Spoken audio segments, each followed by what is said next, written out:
Hey everyone, happy Tuesday.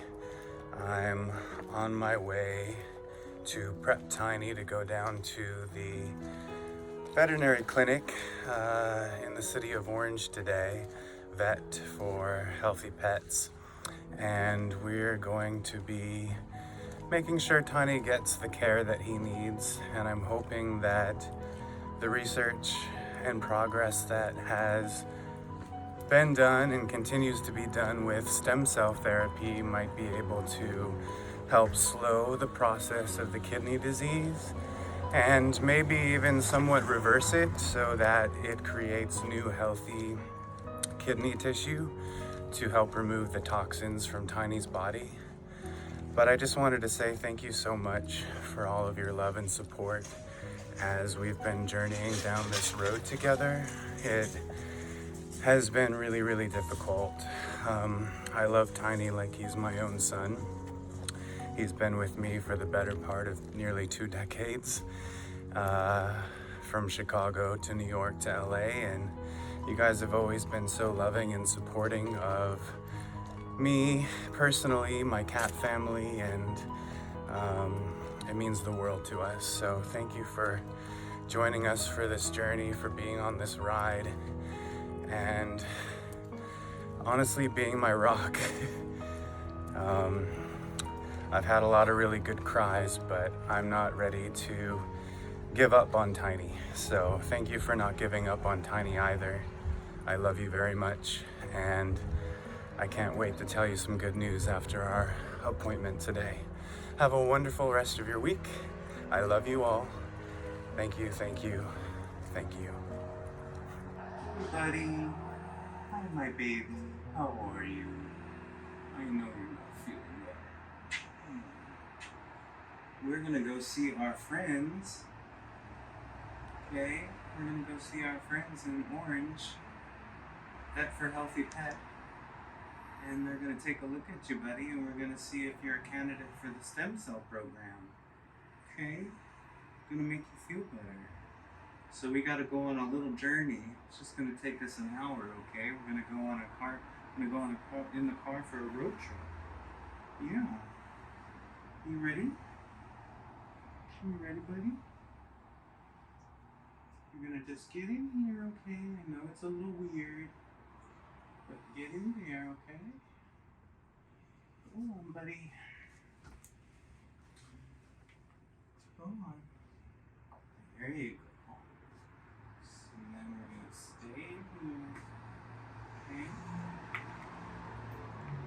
Alright, buddy. It's gonna be a little funky at first. You're gonna do just fine. Look at how cute you are. Alright, buddy. Let's go.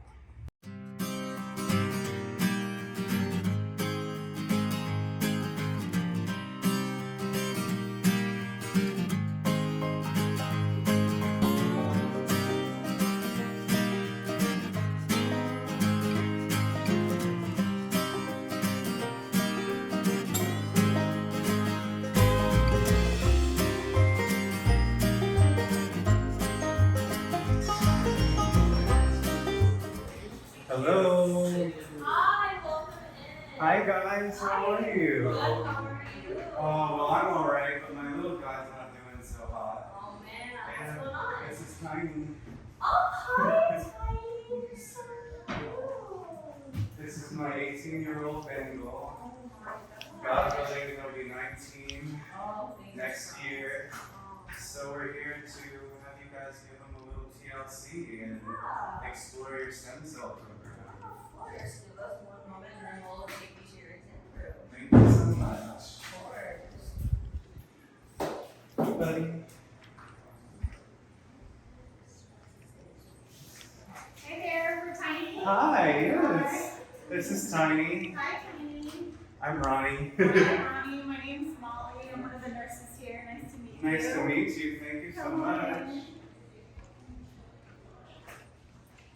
Okay, so Tiny can go right here and stay in the carrier. All right. I'm just gonna chat with you for a moment and then we'll get Tiny out. Wonderful. Hey, buddy. You're okay. You're all right. How are you doing today?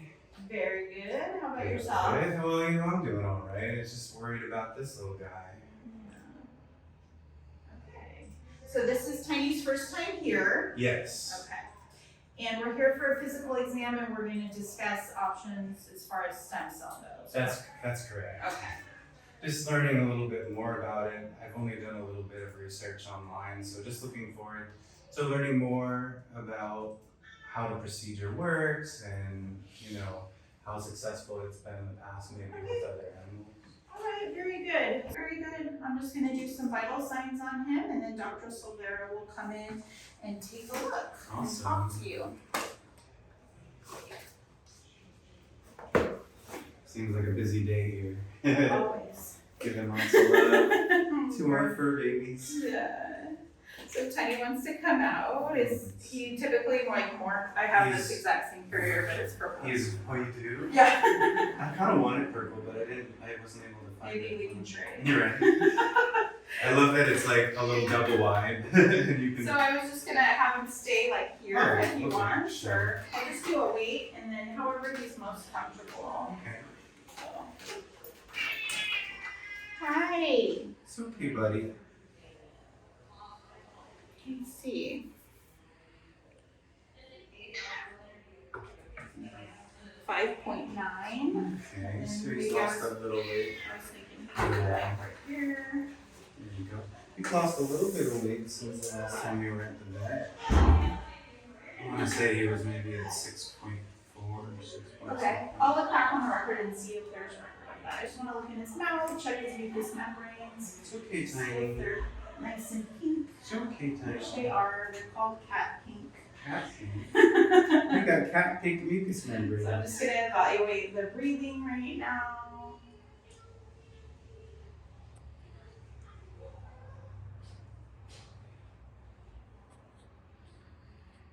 Pretty good. Pretty good. And I'll listen to the heart and get a heart rate. Yes, it's okay. It's all right. It's okay. It's okay. Daddy's here. Daddy's here, buddy.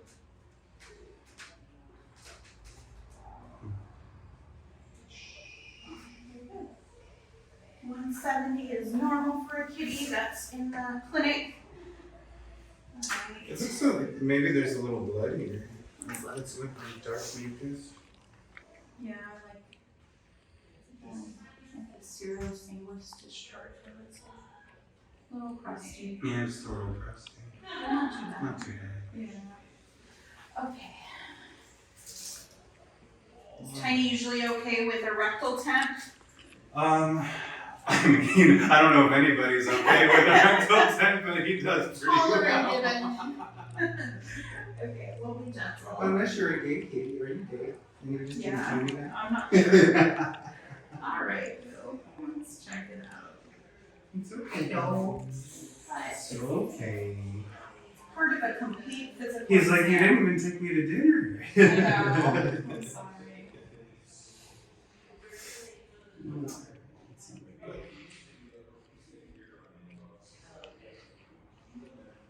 How long have you been practicing? A really long time. Yeah. About 20 years. Oh wow. Yeah, I You don't think- look old enough to be I practicing know. for 2 Thank you, but I am. 1014 is normal for a kitty. I just recently became the tech supervisor here, but previous to that, I was working just relief here. Okay. But I really liked it. So Yeah. I had a lot of fun here, and I've worked a lot of different places. So I love it when I hear people use the word fun because it really means you have a passion. yeah, I couldn't imagine doing anything else for sure. Okay, so 114.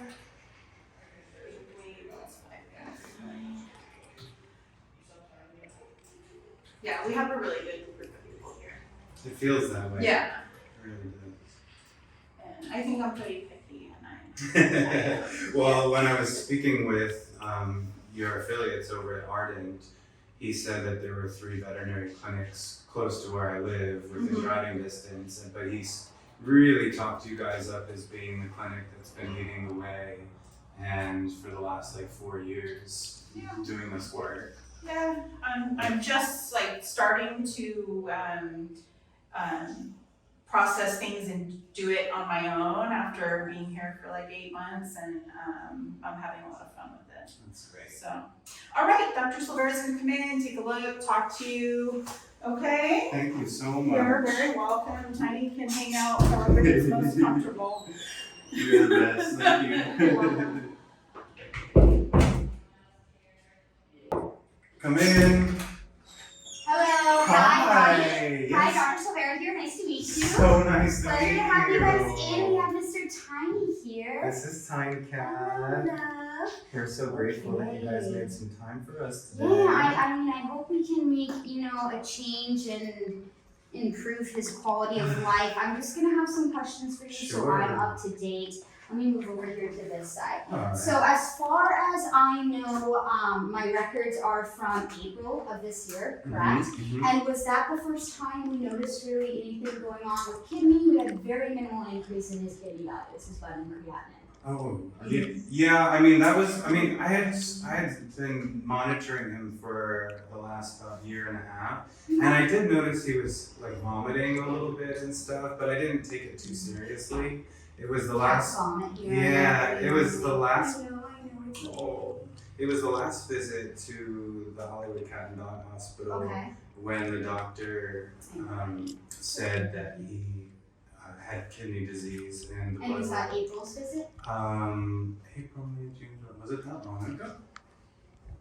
Was there blood work done more than twice? Just once. Just once, so it's April. Wow, I feel like it was. But it looked really good. It really did Yeah. look very good, especially for an 18-year-old cat. Yeah, I feel like he's worsened, that. and honestly, like about 4 or 5 days ago, he could barely walk. He was falling down, Okay. and I switched him back to his normal fancy feast just to get him to eat something. And how's he been doing with And that? he's been doing fine, like much better. At least he has the energy to even be doing this. And when I give him his fluids, he started to fight me a little bit. Okay, So I'm like, you're oh. doing sub-Q fluids. I do that Yeah. 2 to 3 times a week, about Okay. 100, I guess it's milliliters, 100.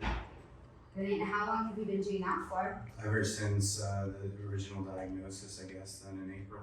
Okay, so you feel like it's only been in the past few days that we've got some sort of decline. It's been in the last 2 weeks, but I've been trying to manage it as best as possible. And it just really scared me when he tried to jump up on the bed and he fell backwards and he couldn't catch himself because of the muscle atrophy. Yeah, he's got nearly no muscle left on him, huh? Yeah, it's gotten so bad. Yeah. Okay. So how did you hear about stem cell therapy? Well, actually, on Facebook, when I let my friends know about what I've been going through, one of my followers works at a veterinary office, and they turned me on to Ardent. Yeah, Ardent's amazing. Yeah, and Matt Got some over. wonderful people working for them. Yeah, Matt over at Ardent was very kind, and he said that there were 3 partner affiliates that do the stem cells within driving distance. And he sung your praises because you guys have been doing it the longest and have the most experience, and because of your team. And I said, well, then that's where I want to go. Yeah, I've been on the phone with Dr. Larry Snyder and Dylan, who I work with closely, and just kind of touching base with all of them. Dr. Snyder has a few cat cases where he's seen quite improvement. So I'm always just going to be straightforward with you. Like, let's just be real. Like, we're talking like friends, right? Absolutely. So the first step of stem cell is collecting fat from the abdominal cavity. So that's going to be going under pre-medication, under sevoflurane, which is a special anesthesia we use here. It's just a lot easier for them to clear out of their bodies. We don't get that euphoric kind of wake up like you do with isoflurane. So that right off the bat, we're going to have a slight concern there, right? We need to put an 18-year-old, almost 19-year-old cat under anesthesia. We do have particular protocols that are safer for kidney disease than just kind of a normal, healthy young cat. So we would go that route. But we would, have to be fully understanding that that could still be a little bit more dangerous. Not that age is a disease, but we have other concurrent disease going on. Sure. So, it can increase chances of contradictions. especially during recovery time. We would be doing everything we could to try to prevent that, but we have to be very, straightforward with Right. that. Moving on to the second part of it is obviously we've lost, a lot of our muscle and a lot of what I'm assuming are fat tissue. So my one concern is when I go into that abdominal cavity, how much fat tissue am I going to be able to achieve? Because that stem cell, that dormant, amazing stem cell is sitting and resting in the fat tissue. So if I don't have a lot of fat tissue, then I'm going to not have a lot of stem cell, correct? So ultimately, and I was kind of already thinking this. I have an 18-year-old cat. I've talked to Dr. Larry Snyder, because ultimately our protocol is going to be injections IV and intraperitoneally, so like into the abdominal cavity close to the kidneys on day 1, day 60, or day 1, day 30, day 60, and day 90. So it's a multiple injection kind of over Ultimately, time. best case scenario, right? So if we can only get so much, then we at least want to do day 1 and day 30 and see what we can do. There's something that if we absolutely cannot grab enough stem cell or adipose tissue just because he simply doesn't have it, again, we have to wait till we're at the abdominal cavity to assess that. There's platelet-rich plasma therapy. So platelet-rich plasma therapy is basically almost as in the same idea as stem cell, right? It's just not as, it just doesn't work as much and as long. So what you're doing with platelet-rich plasma therapy is you're just grabbing blood from him. You're not grabbing abdominal fat, etc. We're grabbing that fat. What we're doing is separating the leukocytes, your white blood cells, and inside of these leukocytes, you have all of this regenerative, anti-inflammatory kind of processes going on. So we open that up and we inject that into him. Now that's something that we can do. It's done concurrently with stem cell altogether, but it's also done separately. So just giving ideas for the future. If we don't have enough to get him to day 1, 30, 60, 90, what we'll kind of like set up is some sort of trial protocol, and I'll be working with Dr. Larry Snyder on prolonging the stem cell with the PRP injections in between. And PRP would be more like subcutaneously and so on. Is that something would be done? It would be done here, or I could do that at home. Just like I do with fluids. that has to be done in office because there's a whole process to wake up those leukocytes, to break them up, and to get that gold is what we call it. So that's all in house. The nice thing about that is it wouldn't need sedation. To be able to do, as you can imagine, when I'm doing intraperitoneal injections, I would need Tiny to be slightly sedated just for his own comfort, right? You don't want your stomach being poked while you're awake. Obviously, we can do that if he's, too high risk for sedation. What I would do is something like a local anesthetic, some lidocaine, numb him up a little bit so it's not as painful, and then go from there. But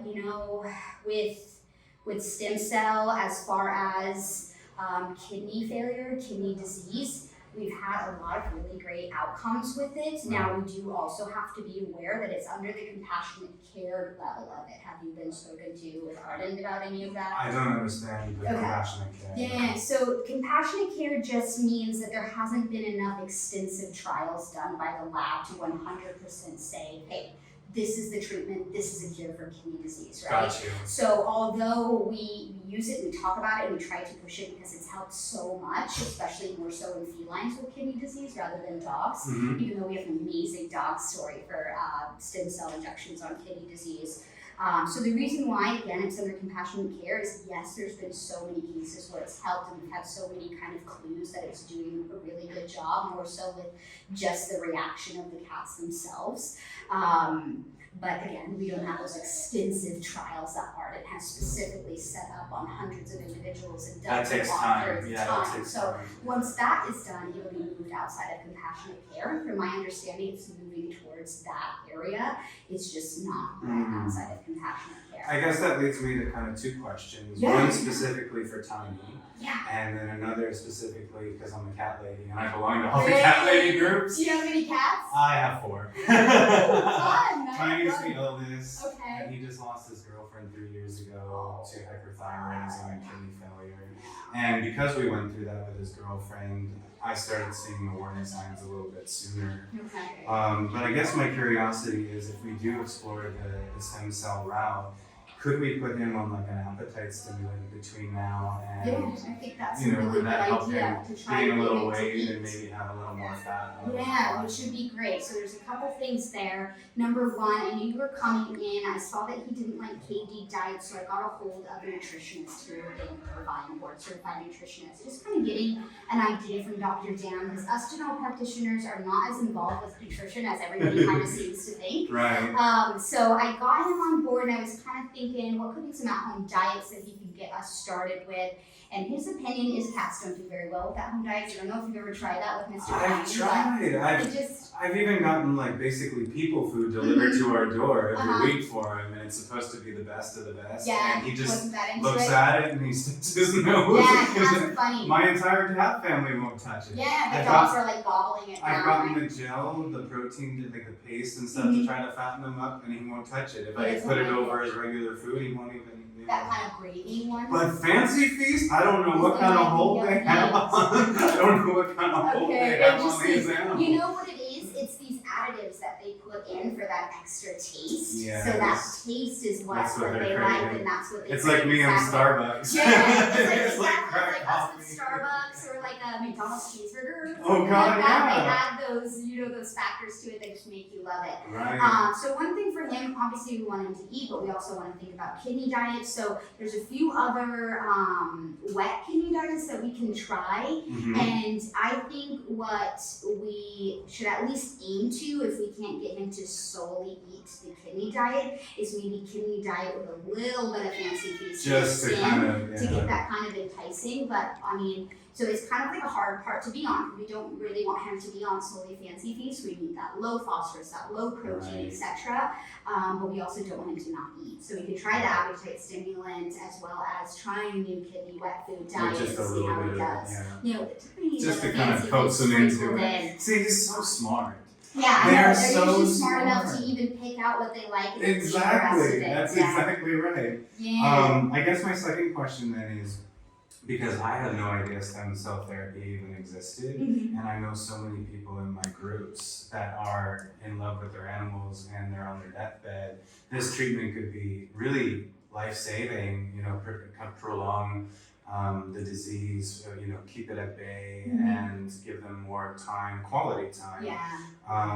How does it exactly work? Like once you inject the stem cells, what magic is happening Yeah. inside the body? Yeah, great. So it starts from the very first step of it, right? We're collecting, as I mentioned, you've got your stem cells, and the biggest part of those stem cells we want is what's called your mesenchymal stem cells. Those are multipotent. These things are just sitting there asleep, and when we regenerate them through the process, they can do anything between helping renal cells, cartilage cells, ligament cells, fat tissue cells, etc. And even so, research is so underdone. We're still figuring out so many things. Now, in a case like Tiny's, we're looking for as much quality time as we have. Now, is that going to be enough time to really see that regenerative renal cells? I don't think that's the case we're at. What we're looking for, and we may not even see the improvement in blood work so much either. With cats, more so what we're seeing with kidney issues and stem cell, the improvement is in his quality of life. I'm looking for him to be happier, for him to gain more, strength, for him to be eating, for him to just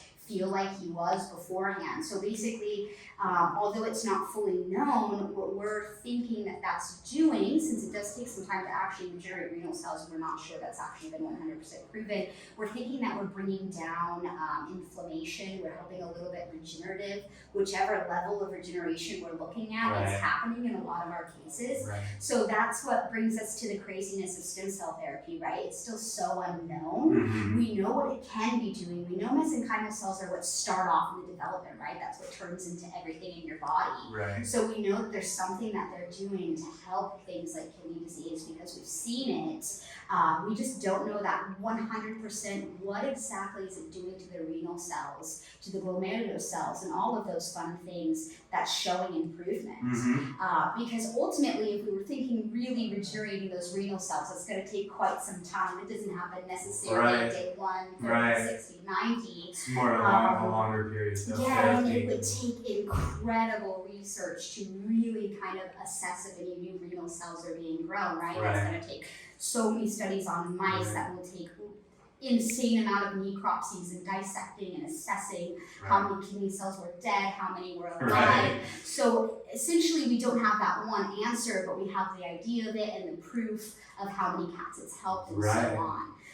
So it's a really good question though, and I love it. I'm always reading up on stem cells. Well, I'm always having a hard- curious because online it was saying that once the injection is done, that it's possible that new kind of kidney tissue is being replicated. And that's the idea. That's the hope, and that's the thing that we're assessing and thinking is going on, because essentially that's what mesenchymal cells are there for, Right. right? They're there to turn into Sure. kidney tissue, cartilage tissue, Right. ligament tissue, etc. So that is what we believe is going on, but again, leading us to that compassionate care, we can't say We're not that there yet, 100% exactly, because we don't have enough of those clinical trials to tell the owner 100% we're regenerating those Right. renal cells. Right. That's our hope and that's our goal. Yeah. But I can't tell you 100%. I want to be 100% honest with you. We don't have that level of proof that we're going to regenerate kidney cells. And we appreciate that because, you know, Tiny and I, we've been together for the better part of 2 decades. That's a beautiful time. We've lived in Chicago, New York, and LA. Really? He's been He's- about. He's a well-traveled cat. Okay. He's seen me through my ups and downs, and this is my son. Mhm. And I know as many pet owners out there feel that Yeah. we would do anything for our Yeah. kids. I feel it too. And That's my you know, life. we did so much as research, even kidney transplant, and Wow. we applied at the Penn State University program, but Tiny aged out of the program. We applied to some other programs that might not have the age limit, but it's very costly. It's $25,000 plus. There's no for sure. There's no for sure, Yeah. and you have to heavily medicate and keep your cats away from getting infections. Yeah, you- you've got to go on immunosuppressants just like with humans to stop the body from saying this isn't my kidney. And Yeah, you're- and you donate, and you end up adopting the other cat that was the donor I cat. did Which, hear as a that. cat lady, that's not a problem That's because fine. we're always looking for one more. For a forceful gathering. Exactly. Yeah, it's pretty extreme, but that's cool that you've done some research on it. I'm sure he would have been a candidate if he was a little bit younger. Yeah. I know what those trials do is the reason they have to set up those ages is because if there is a failure, then they have to mark that as in this doesn't work, and it could very well be because of age. Right. Which, you know, I want to bring up again. I want us to be completely on the same boat that, you know, as far as if Tiny was 10 years, I would have so much more hope for this procedure and Right. just be like, you know what, we got this zero Right. question, right? But we have to be very well aware that we're dealing with Tiny being, you know, a senior cat. Right. We're dealing with weakness already being on board, with decline already being on board, lack of appetite being on board. So even though I'm the kind of person that's like, you know what, if you want to do it, if you know what the pros and cons are, what the Right. risks or benefits are, Right. I'm on board with you. But again, with my need to be 100% honest, I do fear a little bit for Tiny, putting him under anesthesia, collecting the fat. How much fat am I going to get? How is that recovery process going to be on his body after surgery? It is Mhm. going into the abdominal cavity.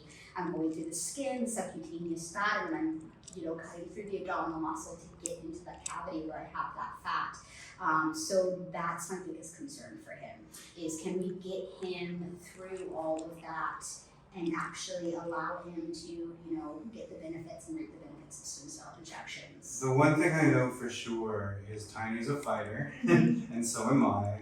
But I also am realistic that I want to make sure that we're doing what's best for Tiny, not just because I want to keep him around longer.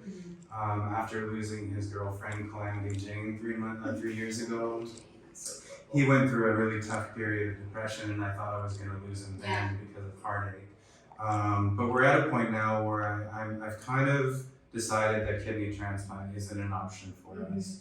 And stumbling upon stem cell is kind of that last fiber of hope. Yeah. And after seeing him about 4 or 5 days ago, it's either explore the stem cell or it's the inevitable of having to be compassionate and Yeah. putting him to sleep, Yeah. which it's like the last thing I really want to be thinking about right now, but if we have to go that route. But I would really love to work with you guys to see what we can do to put some meat on his bones and maybe check in the next week or two.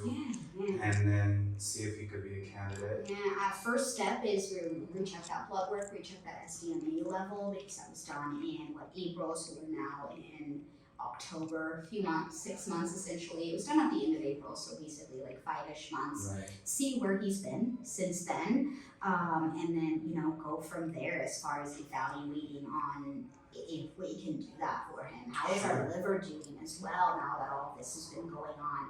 What I also want to get done is a blood pressure value. I don't see any record of blood pressure from April's, and that's something we really want to evaluate, assess how that's going. Blood pressure issues can cause further decline of kidney issues, and then on the other note too, further decline of issues can cause blood pressure issues. So they're kind of intertwined with each other. I want to get a better idea on where he is there. Obviously, hypertension, increase of blood pressure increases the staging of kidney disease, right? So I think where you're at right now with Tiny is it depends what veterinarian you're seeing, right? You can see one veterinarian who's just going to be absolutely not.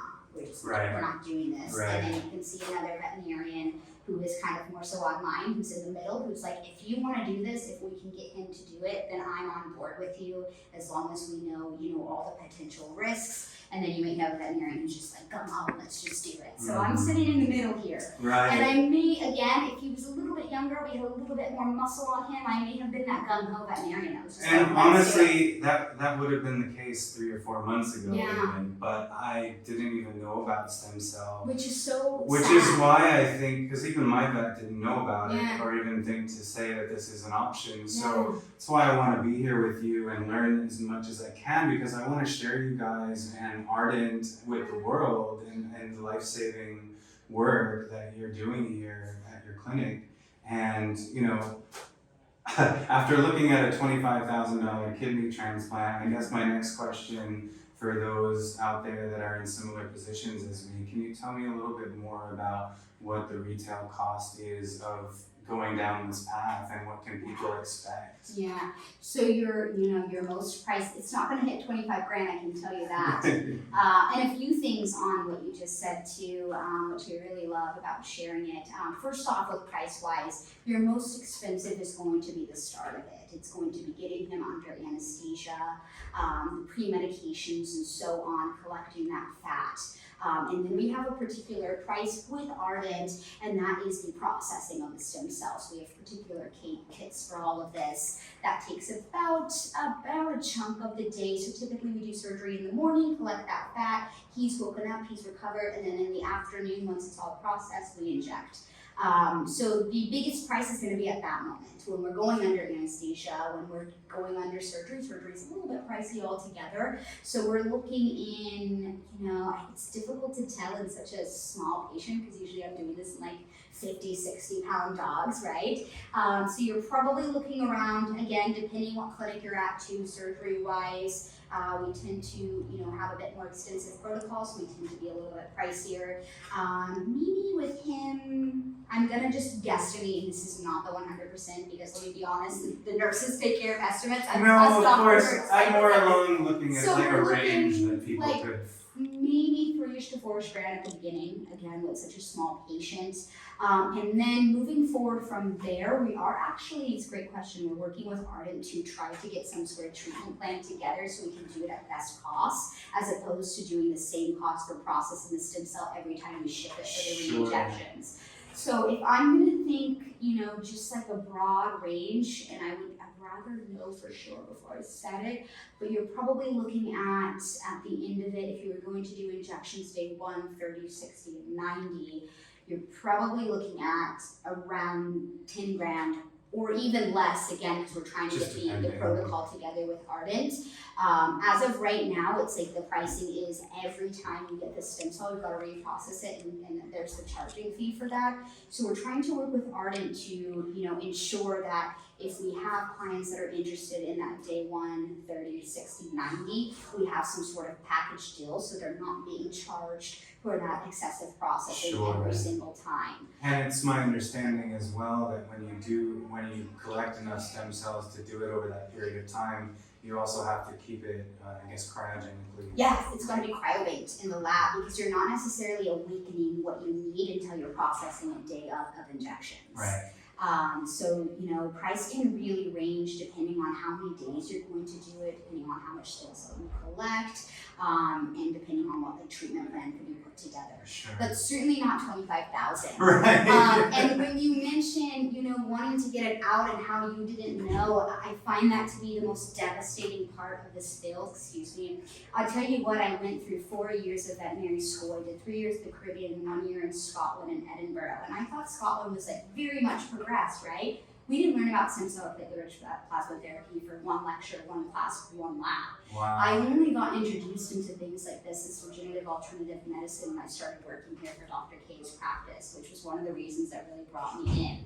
And the reality is, what they kind of train you to think about in veterinary school is to stick with Western medicine, stick with your dry kibble, stick with your Western medicine, that's all you got, your pharmaceuticals, that's all you need. And they kind of train you to think extra negatively on stem cell therapy, platelet-rich plasma therapy. So for just an example, I have a colleague, when I was talking, put out some articles, let people know what I'm doing with it here and the improvements I've seen firsthand, not to mention all the improvements Dr. Snyder and Arden has. And she said, oh, I heard that doesn't work. And what it brings me to think is, in the veterinary field, we're so scared for things not to work, right? And for us to speak on something that doesn't have enough research. In the veterinary field and human medicine too, we're so quick to judge regenerative and alternative medicine. Right. If it doesn't work one time, we're like, there's proof it doesn't work, right? But when you look at the Western side of medicine, how many times does a pharmaceutical medication or even surgery not work? And we just say, hey, it just sometimes doesn't work. That's just medicine, that's science, that's the body. Right. And so what I've realized, and I'm so thankful to have worked here, is we're so much harsher on judgment for alternative regenerative medicine than we are on Western medicine. And what I look at regenerative and alternative medicine as is actually healing, actually finding a cure as opposed to putting a Band-Aid on everything. Now, does that mean I don't think Western medicine is needed? Absolutely not. You have emergencies, you have situations of even kidney transplants and things as such that you absolutely need Western medicine for. But why are we not allowing ourselves to look deeper into our alternative, regenerative, our acupuncture, even our physical therapy, our platelet-rich plasma therapy, our stem cell? Why are we ignoring the fact that this could have helped Tiny so much earlier if more veterinarians were open to the idea? And it's devastating to me. I have, cases from everywhere. A lot of people come here for this because it's not offered. And the more I do research and realize the lack of stem cell and platelet-rich plasma therapy even offered here in Southern California, I'm like, what are we doing? Right. How are we not offering this to more patients? Well, and I know, stem cells has been in the news and the media for the better part of a couple decades. Yeah, and even a lot for nerves. But I know that I'm sure you also face a bit of contention with those in a more religious community that think you're playing God and things of that nature. That's a good point. Because for a long time, stem cells weren't even really allowed to be really used or studied. Yeah, especially in humans, just because there, again, wasn't a lot of research. Right. Yeah. Right. Yeah. But if that's the case, then are we playing God by doing a kidney, transplant? If it was my cat, I would play God if I needed to, if it had a chance, right? Exactly. But there's going to be opinions everywhere. But at the end of the day, when I think about it, is not only have I seen proof in research and cases and talking to Dr. Larry Snyder all the time, but I've literally seen it in my patients. I, for instance, just did a trial on platelet-rich plasma therapy on a condition in English bulldogs. It's a skin condition, no known treatment except for literally removing the skin. And I did a 90-day trial and I saw improvement and almost complete cure. And I'm just like, I'm done with people telling me not to look into it or not to have, that belief in it. We even have, some doctors that I work with that aren't as on stem cell and platelet-rich plasma therapy. And maybe I'm a little bit too optimistic in some things, but I know that I've had enough indications and enough cases where I have seen the improvement of quality of life to where I will continuously stand for it and continuously educate myself on it and work with Arden and go from there. And there's always going to be room for improvement, right? We're always going to be finding new things out and and coming up with, better ways to go about something, or improvements on waking up those stem cells and increasing the concentration of those mesenchymal cells we want.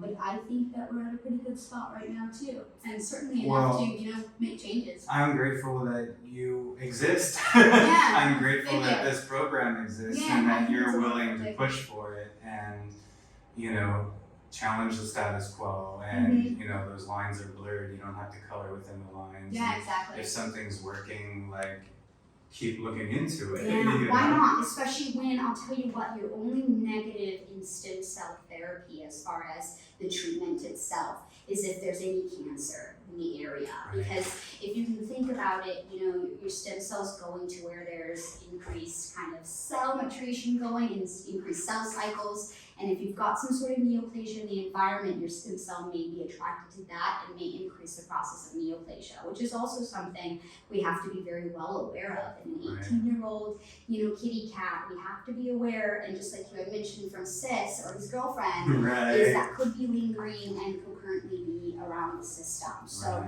another thing which I think would be a great idea is a full abdominal ultrasound for Mr. Tiny, if we can get that to happen within a good amount of time, to make sure we don't have any evidence of any sort of abdominal cancer. While it is pretty hard to for sure diagnose through an abdominal ultrasound, it's going to be better than a blood work or an x-ray or something along those lines. We're going to get a closer look. Yeah, as well as getting the full anatomy of both kidneys. So far, all I have is that the right was a little bit more larger in size than the left, correct? So, yeah. Which I saw that that was appreciated on the physical exam, so touching it. So I think that, as well, radiographs that were superimposed with the colon. So there's not really, we don't have a lot of an idea on where his kidneys are as far as anatomy goes, as far as what's going on. Is it the neck, what part of the kidneys are failing, etc.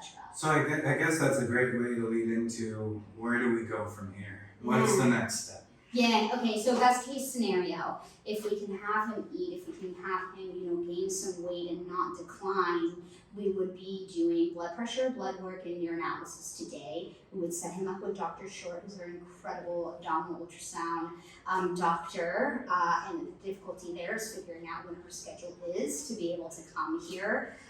We'd get all of that information, assess where he's at right now, and then we'd set him up for the surgery.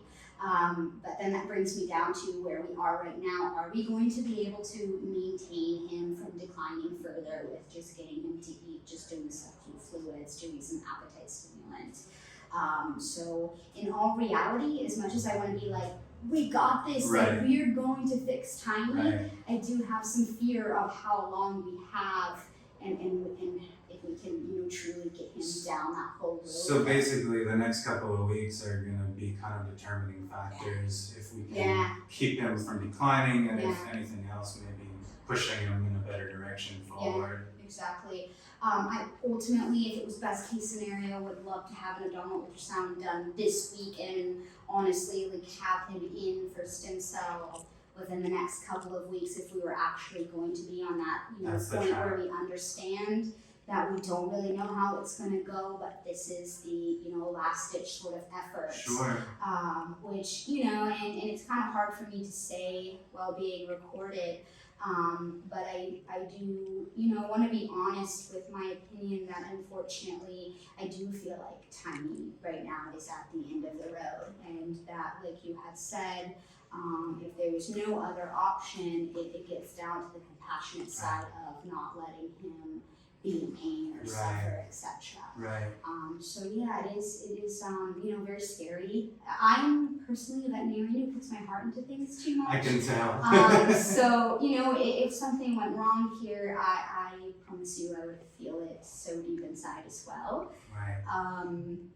And not only because of Tiny, but because I care so much how you feel as well. I'm an owner. My cat is the love of my life.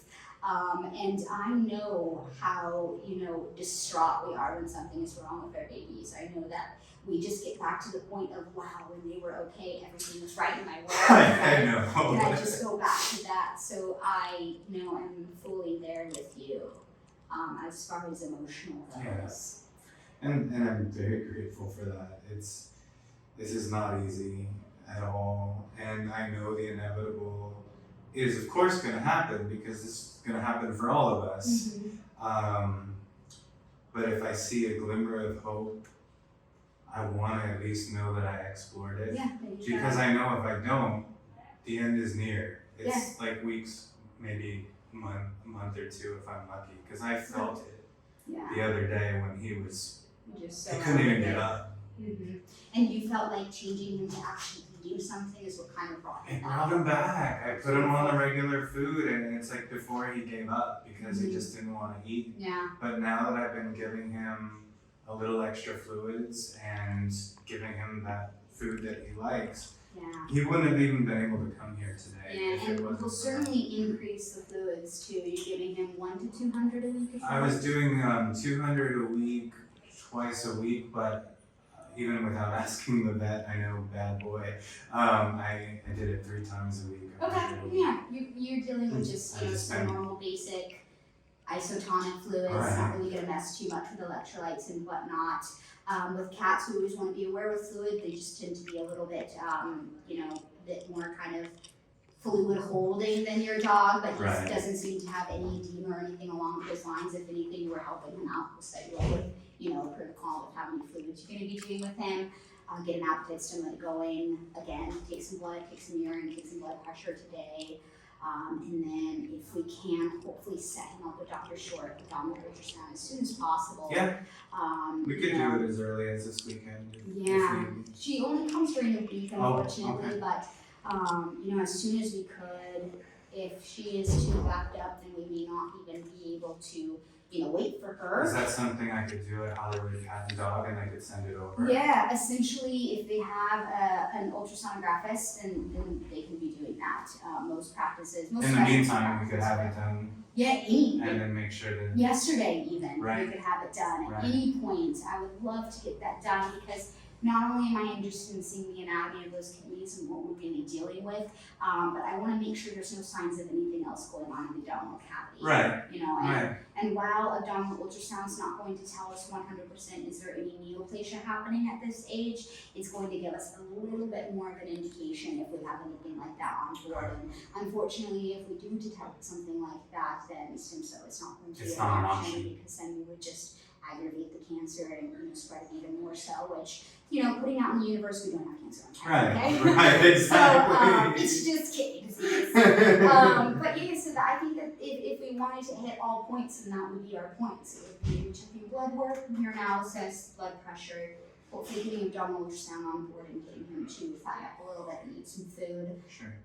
In my opinion, we don't have a lot of time if we want to get the stem cell done. So I feel that. It would be, something sooner rather than later, and go from there.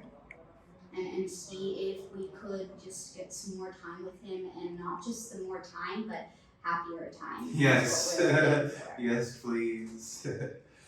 Oh, thank you so very much. Yeah. Oh, buddy. Can I give you a hug? Yeah, I love hugs. I appreciate you so much. Thank you, thank you, thank you. All right, buddy. Well, you're in good hands. We're going to do some tests today. And then we're going to do an ultrasound. And then we're going to see what we can do. All right? I love you. I love you. I love you. He's really well behaved. He is. He's gorgeous, too. Did you have him since he was a kitty? Since he was about 8 months old. Yeah. Hi, buddy. You have enough energy to tell us you don't want to be in here, huh? So like, let me get some of that rolling, and we'll get that going, okay? Sounds good. Buds. There's my boy. Look at him. Hey, Laughing Eddie. Hey. Why don't you tell us a little bit about this little guy next to you and how you know him? Oh. Well, I've had the opportunity over the last 10 years to be with Tiny. He's actually stayed with me for a couple of months when he was traveling, or Ronnie was traveling. So, yeah, I've had a lot of great experiences, some crazy experiences with this cat. Diving off of balconies and barfing in my entertainment center. So, had a lot of fun with Tiny. All right, Tiny. Good job today. Felt really good about that. I hope you do too. I'm really hopeful. I'm really, really hopeful. And I'm really grateful for that entire team, buddy. They really love you. And I think that we're going to be able to work with the stem cell therapy. And I don't know about you, but if you're willing to fight, I am too. Let's go home.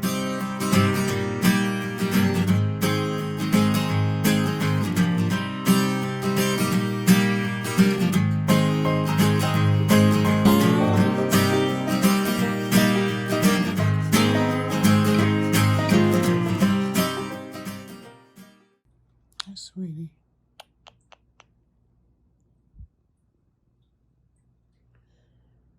Hi, tiny fish. You okay, buddy? You okay? You okay, baby?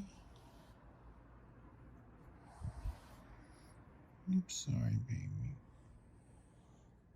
Oh, Daddy loves you. Daddy loves you, honey. He loves you.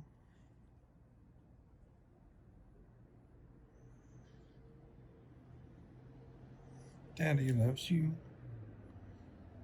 Yes, he does. Mm.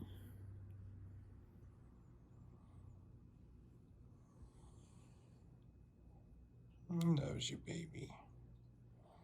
He loves you, baby. Oh. He loves you, baby. I don't even know how to share what I'm about to share with you, so the only way I can share it is to say that I am more than livid because after receiving the results of the Vet for Healthy Pet, Dr. Silvera, amazing veterinary clinic in the city of Orange, after receiving the tests that they ran, I found out that it is far more likely that Tiny was misdiagnosed in April with advanced stage kidney disease, and in fact something even potentially worse or maybe not as bad has been allowed to be the reason for Tiny's current health decline. Hi, Ronnie. It's Dr. Silvera again. Hi, Dr. Silvera. Thank you so much Hi. for getting back. I just want to let you know I've talked to the emergency doctor. They are ready. They are prepping for you to get there. You do not need to give them a call. Just go through emergency. They should be, already acknowledged that you are getting there. I am also sending the records to them, straight to them as well. They've already been sent to you, but that way they just already have the records on board, okay? You are my angel. Thank you so much for catching this. That's what we can do, because their diets are different things. So you go get it, they got to be treated right away. They just need the right antibiotics. It's like humans, because humans get it too. So you've got to go. I know. I'm sorry it happened. I'm really. So I'm gonna go scoop him up, but I'm gonna take him to VCA, West Los Angeles, and hope that the specialist there can give him whatever antibiotics he needs and hopefully see if there's anything else. Did you get the report from the other place so they know exactly what you're bringing in so they can do it right away? Dr. Silvera over at the stem cell place? Yeah, at Vet for Healthy Pet. She called me and she's gonna make sure that she emails me all the results of the tests and everything that any doctor there would need to look at. Okay. And I guess we'll just take it from there. We're gonna have to go through as emergency patients. Tiny, I have good news, buddy. You don't have kidney disease. Dr. Silvera over at Vet for Healthy Pet called to say that there was a misdiagnosis and you're gonna be okay. You have some sort of infection, maybe pancreatitis, but we're gonna go over to VCA in West Los Angeles together and we're gonna get you some emergency fluids and you're gonna be okay, buddy. Your kidneys are just fine, okay? I know this is another field trip and 2 days in a row, We're gonna do this and you're gonna be just fine, okay, buddy? Daddy's here. He loves you very, very much. Okay? We're gonna go, buddy. Come on.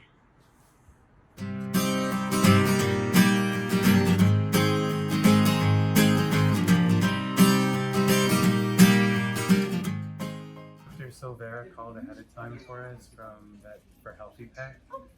What's your baby's name? Tiny. Tiny. What's going on with Tiny today? Well, it appears that he was misdiagnosed by my original vet to have kidney disease, but after speaking with Dr. Silvera, she seems to believe that there might be pancreatitis, anemia. Do you know when the misdiagnosis was? Almost 6 months ago. Sure, absolutely. I know you're not happy. I know you are gorgeous. What your baby's name? This is Tiny. Tiny. Yeah. Have you noticed in his respiratory distress? Yeah, a little bit of difficulty breathing And and some open mouth congestion breathing. sometimes. What's your name? Nyla, how are Nyla. you? I'm sure you Ronnie. could do better. Yeah, but as you can imagine, the plot twist is crazy because we were looking into stem cell research and therapies for kidney disease, and now we're looking at something completely different. I'm sorry. But actually, it's good news insofar as if it's not kidney disease, hopefully it's something we can reverse with you guys. Exactly. Yeah, most definitely. We have an amazing team of emergency care staff, and we do have like basically every specialty department. So if you need that, we have you covered. Amazing. What is the best phone number we can reach? So I looked at the lab work that they did, and as they mentioned, the white blood cell is pretty high, and which can be due to infection or inflammation or sometimes like neoplasia, like any cancerous process. The creatinine, which is one of the kidney values, is 1.5, which is in the reference range, but considering that he's muscle wasted, it's probably higher because creatinine comes from muscle breakdown and it's done in like basically constant rate on daily basis. We do some muscle and then we renew them. So probably there is some kidney disease going on like any other old cat. But I can touch base with our internal medicine and see if they can do abdominal ultrasound to see if there is some changes with pancreas or the intestines, or if we have anything that will kind of guide us in any direction. And then for the wheezing, we can do chest x-rays to see if there is any pathology going on in the basically like the chest area. And the eye now looks fine. Like I didn't see any discharge now, but sometimes they can have flare up of herpes. He didn't have any gook or anything in it. It just looked kind of like swollen, or just like he wasn't able to open it Okay. for a little while. Do you have any other cats in the house? Yeah, 3. Okay. Because sometimes also they can play if they play with each other They and do, like yeah. kind of scratch each other or Sure. do something. Sure. So if you want, we can start with the ultrasound. I have to touch base with our internal medicine and see if they can do it today. The ultrasound is 700. Okay. And if we do the chest x-rays, the chest x-rays are about 600. I'm more concerned with the ultrasound Okay. to give us a bigger picture of what could be going on, and I don't know. My vet seemed to think that there might be some sort of infection. I don't know how you determine. Yeah, so that's the thing, because like white blood cells, it's just you see, oh, we have elevated white blood cells. So you know that there's some And kind of. if you see a big abscess or something, then you're like, oh, okay, we know why. But if you don't see anything or if they have pneumonia, then you're like, okay, it's pneumonia. Sure. But it's kind of like a elevated white blood cell. Anything that triggers your immune system will cause that. Which And can be infection or not necessarily infection, but just inflammation. so would it be standard procedure to give him these antibiotics regardless, or how does that work? Usually we don't just give antibiotics, we want to like investigate more. So that's why I'm like, we can do ultrasound and see if we can see any signs of pancreatitis or if there is an infiltrative intestinal disease, Sure. and then regroup. Maybe we start with the ultrasound. Okay, sounds good. It would be a few hours because our internal medicine team should do it, and they are busy with their appointments too. Sure. So if you want, you can leave and Come back. come back. Okay. Okay. Any questions that I can answer at this time? I'm just grateful to be here with you because this has been such Yeah. a roller coaster ride, and to be thinking it's completely one thing and maybe it's not. You know, I just want to try and. Did they do urinalysis with culture? Did they culture the urine? That I'm not sure. Okay. I'd have to talk with them, but whatever I had, I sent. Because over. I didn't see culture, and culture will check for UTI. Oh, okay. Because UTIs can definitely cause elevated white blood cells Mhm. And the muscle wasting. increased drinking and urination. Would it also cause muscle wasting to the It point? wouldn't come. Muscle wasting is usually from a chronic disease, which in most of the cats, the causes are kidney disease or gastrointestinal disease, like something in the GI tract I see. associated with small intestines. Pancreatitis wouldn't cause that. Pancreatitis will cause that if they're not eating, I see. or if the pancreatitis is so bad that the enzymes needed to digestion are He not did. being secreted. He did stop eating for a while, Like how many days? probably about 3 or 4 days. So 3 or 4 days like wouldn't cause that this much, Mm-hmm. but it can cause a little bit. But like this seems more like a chronic weight Yeah. loss. Yeah. And usually if it's chronic, we don't feel it until like it's a little bit more noticeable because you see them every day. Right, So- of course. And then all of a sudden you're Yeah, like, well, then wait you a feel- second, what's going yeah. on here? Well, that's what led me back in April to take him to my normal vet. Yeah. And that's when I was like, well, I'm not happy with a stage 3 kidney disease, but at least I know what it is and I can try and treat it. And I would just like to get down to the bottom of, is it really kidney disease that's leading the cause of what we're experiencing Yeah. now, or is there something else that could be more favorable for us that we could reverse with some antibiotics and what have you, you know? Okay. Just Yeah.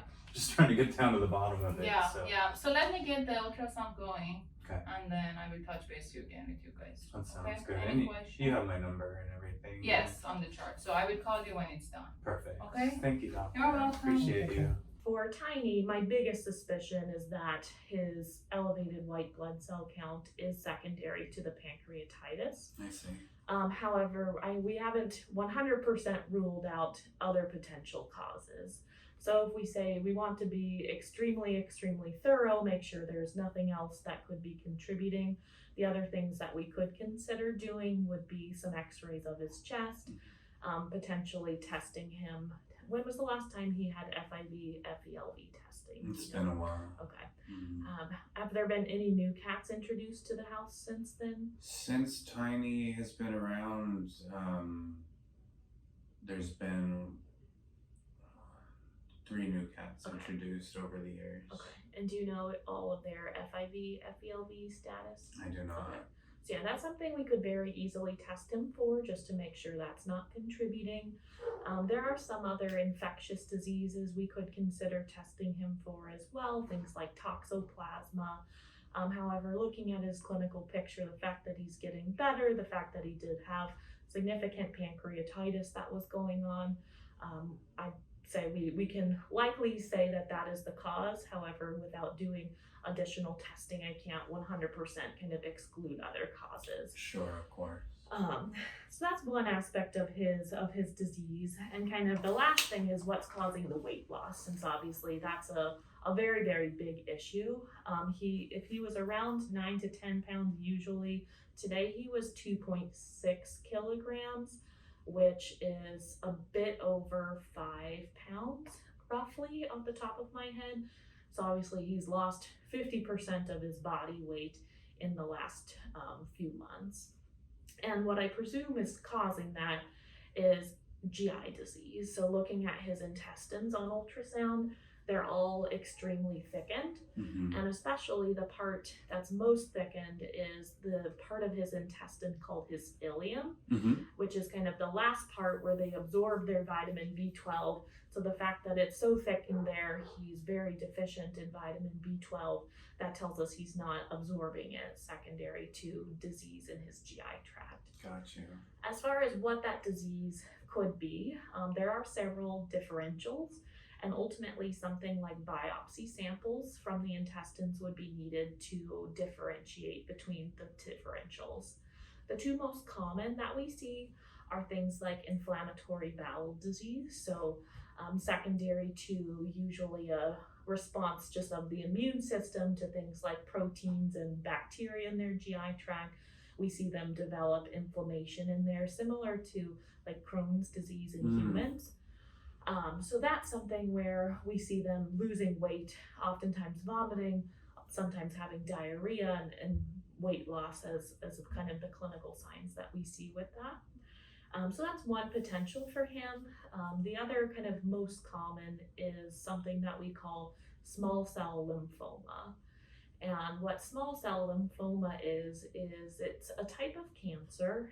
However, it is one that, even though it's a cancer, and that sounds really scary to say cancer, it's usually a type of cancer that's very kind of slowly growing, meaning that it's not aggressive. It doesn't kind of make them feel really, really sick immediately, but it grows slowly. And with those guys, usually profound weight loss and sometimes vomiting and diarrhea are the main clinical signs that we see.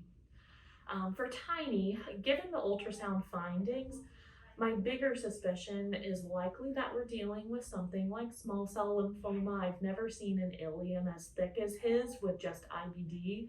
So that's my bigger suspicion for him, is small cell lymphoma. However, biopsies really would be needed to say for sure which we're dealing with.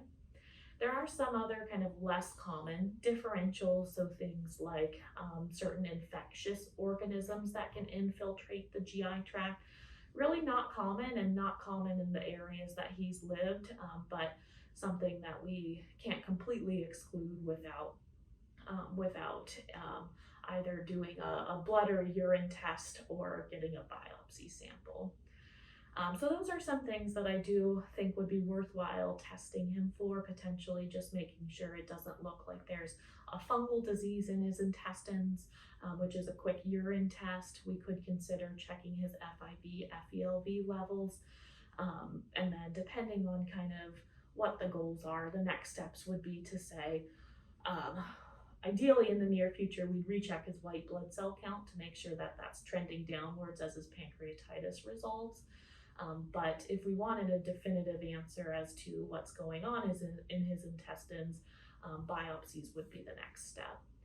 And biopsies can be performed in kind of two different ways. One would be minimally invasively via a scope, which is a type of biopsy that I perform.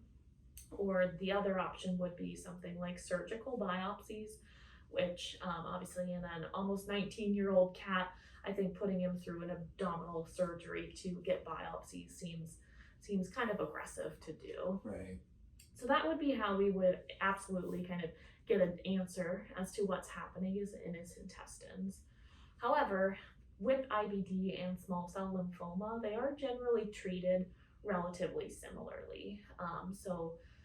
IBD, we focus on special diets. We focus on, if they don't respond to diet, using things like steroid medications. And for really refractory ones, we'll sometimes use something like an oral chemotherapy drug.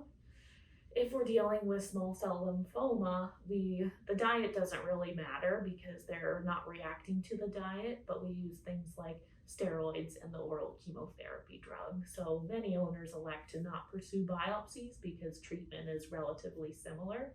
And for both diseases, small cell lymphoma with appropriate treatment, those are guys that we can manage their symptoms, and oftentimes they live with that diagnosis for several years. We do find with the small cell lymphoma guys that once they hit about 3 to 4 years of treatment, sometimes their disease becomes refractory and they stop doing as well. But even though it is a diagnosis of a cancer, they oftentimes do quite well with treatment. So either would be options that I see as appropriate next steps for Tiny, and obviously it would just depend on kind of your wishes and your Yeah. thoughts as to whether or not something like biopsies or something you would want to do, or if you would treat empirically. Well, first I just have to say thank you for being so thorough Yeah. because that was really like plain language, very easy for me to understand. Good. What I'll do is just send one of my nurses back in with a quick treatment plan to sign off, and then it should be pretty quick just to get a really small amount of blood and some urine for that test, and then we'll send you home with the B12 plus or minus more antibiotics, and then I'll have my nurses look at dates for the next 2 weeks to get him back on the schedule for a recheck. You're awesome. Thank you so much. Of course, he was a good boy, so I'm glad He he's is feeling a real so good much boy. better. I appreciate As far you. as his diet goes, with where his kidney values are at right this second, I think it's very fair to just keep him on the diet that he's enjoying That he at the enjoys, moment. yeah. But if we're Get some weight seeing back on him. exactly, if we're seeing that as he gets more muscled, his kidney values are trending upwards, I may recommend he go back on a renal diet. But with the information I have right now on his kidney values and the fact that he's eating so much better, I would continue his current. Let's just get him back to a healthy weight Exactly. for now. Exactly. We'll deal with the kidneys later on. Yes. The GI is more important, and treating his pancreatitis too. Yes. But perfect. I think that sounds like a great plan. So I'll send one of my nurses right back in. Thank you so much, Of course. Doctor.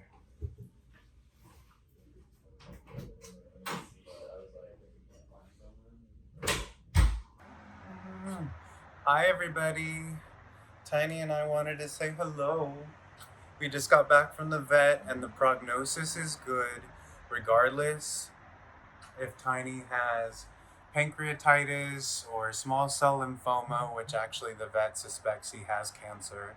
We are going to get his blood work done again, and once we get the blood work back this week, we're going to start him on a steroid and a chemo pill combination, which will allow us to wean off the steroid and keep him on a chemo pill basically for the rest of his life. And ideally, the chemo pill along with the steroid will calm his GI tract and put the cancer into remission. And all signs are pointing that Tiny will be with me for at least, God willing, a couple more years, if not more. So thanks to all of your love and support and contributions and just joining us on this journey. You guys have made this possible, and I'm so grateful. I'm so grateful because just a couple weeks ago, Tiny was on death's door. So we did it, guys. We're doing it. We're saving Tiny, and I love you. I love you. I love you. Hope you guys are having a wonderful weekend, and I'll keep you posted as I know more. Talk to you soon. Unfortunately, after a few weeks of administering the steroid, the unthinkable happened and Tiny's health took a turn for the worse. It turns out that the steroid caused a blood clot, which then paralyzed Tiny's hind legs. I massaged them over and over, trying to get the circulation to return, but there really wasn't anything else that I could do except to prepare to say goodbye.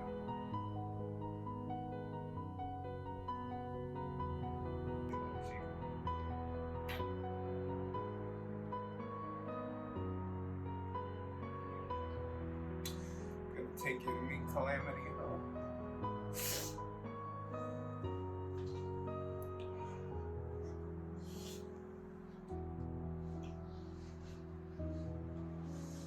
Gonna take you to meet your girlfriend. Come.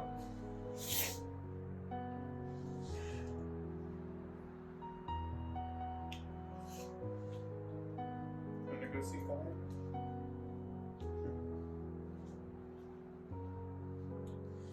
Been missing Calamity, huh?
Hi, good evening.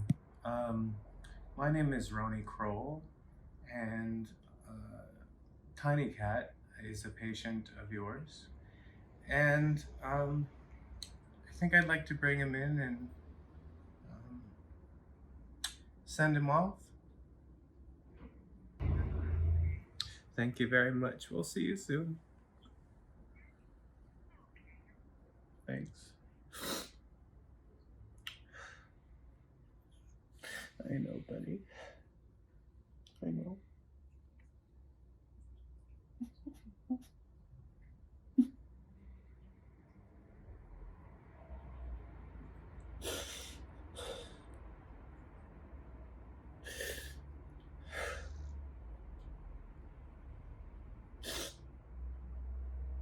I know.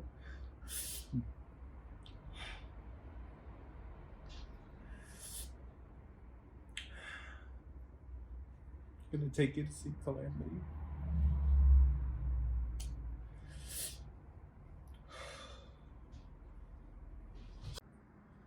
Alright, baby. It's time to go. I'm gonna put you in David Moon's blanket, okay? He loved you. Good.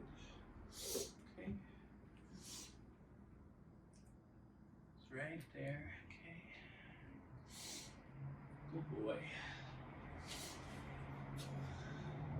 It's okay. You're okay.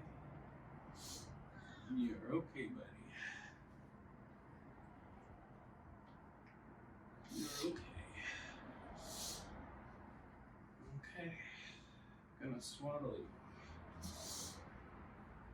Oh. Okay. Daddy's got you. Daddy's got you.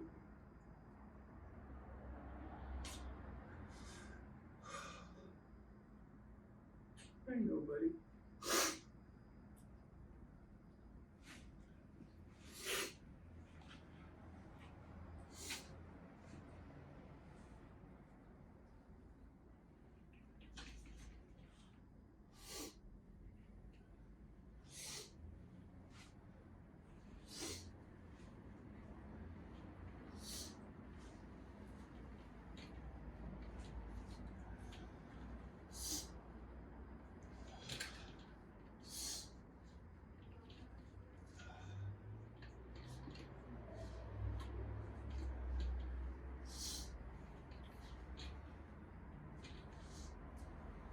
Alright, baby. It's okay. It's okay, buddy. I know. It's okay. It's alright, buddy. It's okay.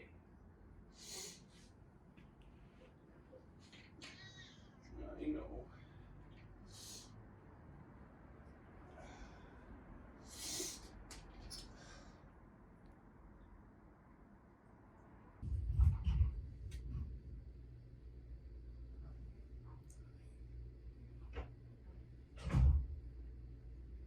I love you too. I love you too, buddy. I know. I know. It's okay, buddy. It's okay. I know. This message is for the other ones when you play the video. What? This message is for the other ones when he meowed into the camera. Yeah.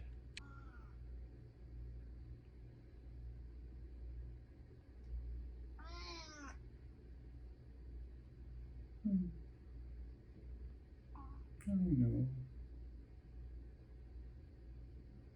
It's okay. I know, buddy. I'm winking at you too. Yeah. You've been so good to me, huh? You've been so good to me. Yeah.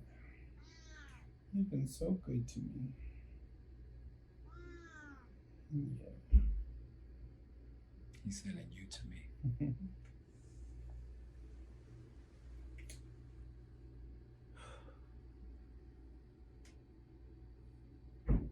You're gonna be missed, buddy.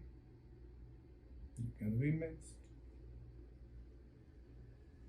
What am I gonna do without you pawing my face? I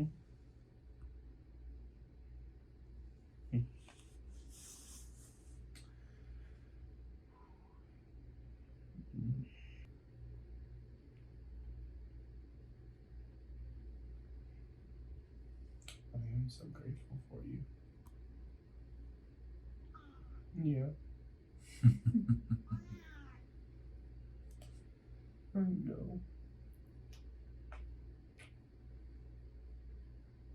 I love you so much.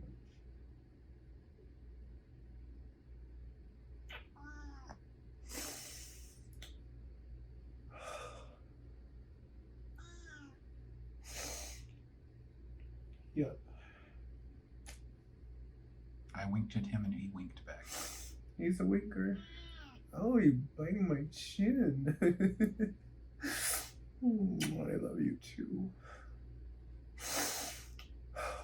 More than words can say.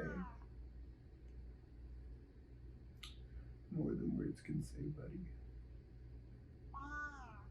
Yeah. It's okay. Yeah.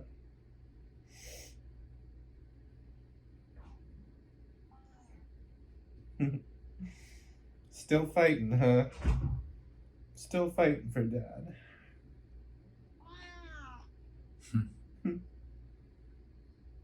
You did fight. You fought really well.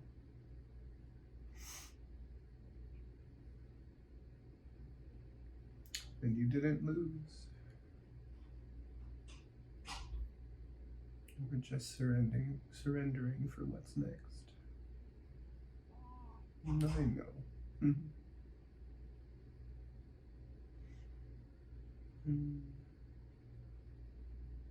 We'll always be with each other, buddy.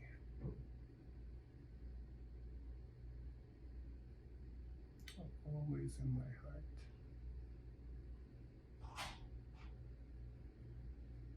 Always.